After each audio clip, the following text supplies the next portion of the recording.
Hello traders, Gary Wagner here just before 11 o'clock in Honolulu, 5 o'clock in New York on Wednesday, the 28th day of May, 2014, and this is the daily report for gold and silver.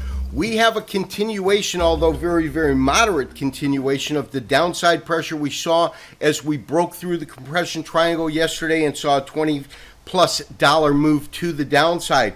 Currently, we do have off about $5 on the day, 1258.65 screen print, the low 55 even, the high is 63.10 on the day. Silver also trading lower, but call it in essence unchanged, off about a penny on the day by the skin of its teeth, holding above $19 right now at $19.006. The low $18.90, the high $19.25. More on silver towards the end of the show.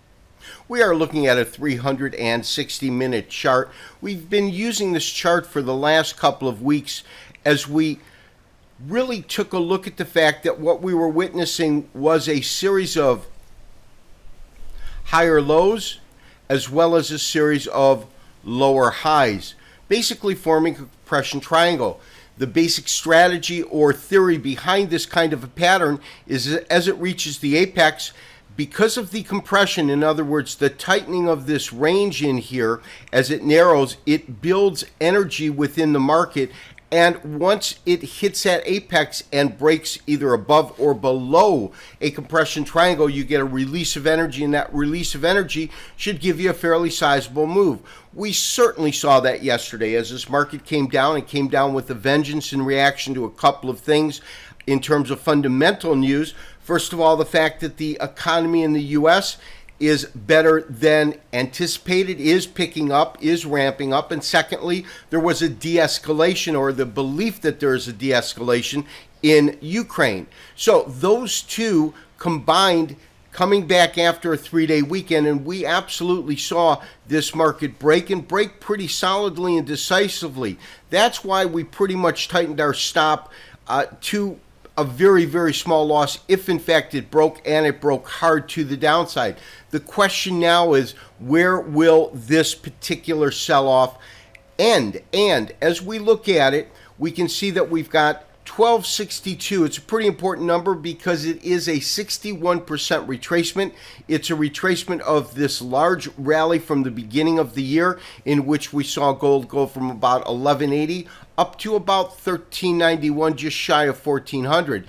As it came down and really found some sort of support, but found support well above that particular point, meaning the 61% retracement level. And then as it came back up, we had our secondary high here, but we then started getting these lower highs across the board as the market began to compress. Now, there's a couple of ways to look at this market. If in fact this market can find some support and meander back up above 62, that would tell me one thing. In other words, we would see some support and we would look for the market to kind of kick up a little bit. However, if it cannot do that, the next logical point, and we talked about this a little bit yesterday, would be to see if the market wants to trade back to 42.32 in that area. And that's really based upon this 76% retracement. So the next question we really want to look at, and ever since the market sold off yesterday, I've been kind of studying the charts to get a sense or a feel for what we could be up against over these next couple of weeks. If you look at these series of tops here, you've got a series of tops here, and you've got a large area in which we had this 61% really be a resistive area right here. Prior to the market, as the market came up, you can see it hits this top and then comes back down in this area. So we could construe some sort of support in this area. And the question is will this top right here, along with this area in which it was resistance, remember, my sentiment is that resistance and support are part and parcel of the same thing.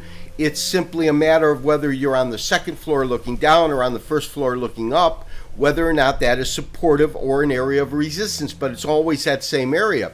So when we look at these particular tops right in here, this top in particular, as well as this area in which the market had found real resistance in the market, comes up, moves back down, again, this cluster right in here, and that was just prior to the market really taking off and moving to roughly just under 1400 an ounce. So there is some technical evidence, some historical perspective that says we should at least look in this area to see if it finds support. Now, we know that if it does not find support, the next real target has got to be around 39. And of course, as I said, that's based upon the next fib level down, which, as we've talked about, would be the 76% retracement level. When we look at that level in terms of some historical perspective, we'll need to go back a little bit further. The only thing that we see is that as this market moved up,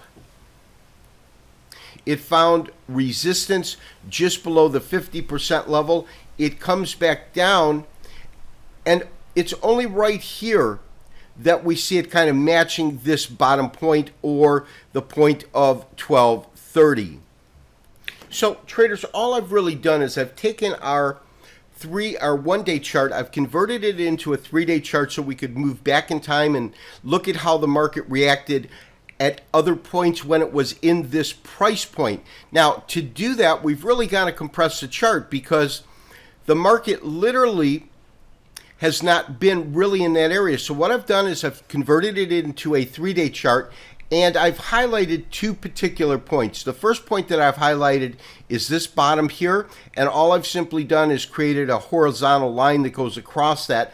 The second point that we're looking at right now is this particular high right here, and I've done the same thing. I've created a horizontal line that's going to kind of show us where that price point's coming from. Now, interestingly enough, and let's go ahead and darken this one up just a little bit so when we go ahead we can see where that comes in at. But interestingly enough, when we do that, traders, take a look at where we've got the market trading at right now. It does in fact match, as you can see, that price point that happened back in 2010, 2011, right in here. So there are a couple of things that we're currently looking at that would allow us to feel as though there's technical evidence in the marketplace to support the possibility of finding some sort of price support in the market. It's a little early to tell, but if in fact we see the market begin to bounce off and begin to trade higher, we can see where this level of support is coming in from. So for the final chart that we want to look at on today's show in gold is going to be this weekly chart. This is a chart where we've got a lot of different fib retracements. We talked about this the other day. Starting points are in green, all moving up to this record high at 1900. When we do that, we get this harmonics, the harmonics at 95. We can see this clear and decisive break below that. And as we talked about yesterday, the next real level of major support when we look at the charts is still right around here at 1230. So it does appear as though there's some technical reasons to look at the market right now in terms of support. Absolutely zero technical evidence to act upon it. We could still see some further weakness. We have isolated key areas that we want to take a look at, and more than anything else, with the kind of dramatic sell-off we had yesterday, I would like a little time for the dust to settle, analyze the charts, see how traders react to this most recent sell-off. But more importantly, it is times when the entire market's extremely bearish that you typically do find your bottoms. And that's one of the reasons that I am looking at that as a possibility. Although, as I said, we don't have any kind of technical evidence to back that up as of yet. Now, as far as silver goes, it's, as I said, it's hanging on by the skin of its teeth in this particular area. We have some bottoms that we can take a look at, and we'll try to draw a line across it as best I can to make it even. But in terms of silver right now, we have some good technical precedents for it attempting to find some support at 1900. You can see that here. You can also see that here. But in this area, you can see where it's absolutely breached that point and in fact come into the $18 per ounce, 1860, 1870 in that area, this line representing 1870. So although it's time to look, it is certainly not time to act. This has been Gary Wagner wishing you as always good trading. We will talk to you tomorrow on Thursday for another daily update and review. Bye-bye.